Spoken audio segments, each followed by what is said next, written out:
सल्लु अलल हबीब सल्लल्लाहु तआला अला मुहम्मद सल्लल्लाहु तआला अलैहि वसल्लम। अल्हम्दुलिल्लाहि रब्बिल आलमीन। अल्लाह तबारक व तआला जा करोड़ा करोड़ एहसान जो उन वरी असांखे ज़िंदगी में ॿीहर माह गुफ़रान, माह नुज़ुल क़ुरान, माह रमज़ान जी नेमत सां सरफ़राज़ फरमायो। अल्हम्दुलिल्लाह अज़्ज़ व जल अॼु पहिरियों रोज़ो थी चुको आहे। आशिकाने रसूल जे लाइ बहार जो मौसम आहे, इबादतनि जो मौसम आहे। ॾींहं में रोज़ो आहे, राति जो तरावीह आहिनि, क़ुरान पाक जी तिलावत आहे। उन खां अलावा अल्हम्दुलिल्लाह अज़्ज़ व जल अमीर सुन्नत जा मदनी मुज़ाकरा मदनी चैनल ते आहिनि। अव्हां जी बारगाह में इल्तिजा आहे त अव्हां हिन माह रमज़ान खे भरपूर मल्हायो, सुठे नमूने सां पंहिंजे रोज़नि जो तसलसल जारी रखो। उन सां गॾोगॾु थी सघे घटि में घटि कम अज़ कम हिकु भेरो पूरो क़ुरान शरीफ़ पढ़ी वठो। अञा बहितर आहे त अव्हां तर्जुमे तफ़सीर सां क़ुरान पाक पढ़ो। अञा बि बहितर आहे त अव्हां अहादीस मुबारका जो बि मुतालियो कयो। अमीर सुन्नत अहमद बरकातुहू अलैह जो ॾाढो प्यारो किताबु आहे फैज़ान रमज़ान, उन जो मुतालियो कयो।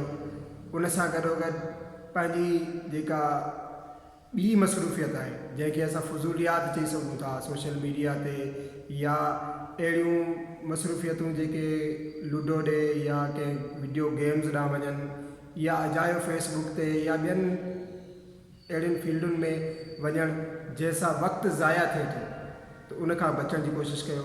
मदनी चैनल अव्हां जे लाइ नवां नवां प्रोग्राम आंदा आहिनि। अव्हां मदनी चैनल जा प्रोग्राम बि ॾिसो।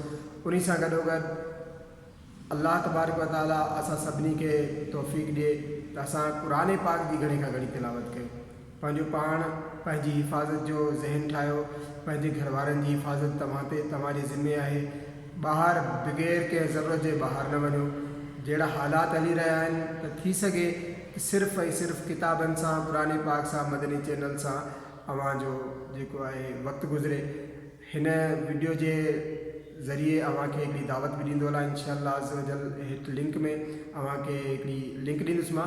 उन में क़ुरान पाक कंज़ुल ईमान जो तर्जुमो रुकू ब रुकू रोज़ानो तक़रीबन हिकु ॿ रुकू अपलोड कयो वेंदो आहे हिन चैनल ते। अव्हां उनखे बि ॿुधो, क़ुरान पाक पढ़ो, तर्जुमे सां पढ़ो। जेके पढ़ी नथा सघनि उन्हनि जे लाइ अञा बहितरीनु इहो मौक़ो आहे त अव्हां उनखे ॿुधी सघो था। कोशिशि कयो हिन चैनल खे बयान कयो, हिन खे सब्सक्राइब बि कयो त जीअं ईंदड़ जेको रुकू हुजे, जेका बि अव्हां वटि वीडियो अचे अव्हां वटि बि पहुची वञे। त उमेदु आहे त अव्हां तावन बि कंदा पंहिंजी इबादतुनि में, पंहिंजी दुआउनि में। मूंखे बि यादि रखिजो।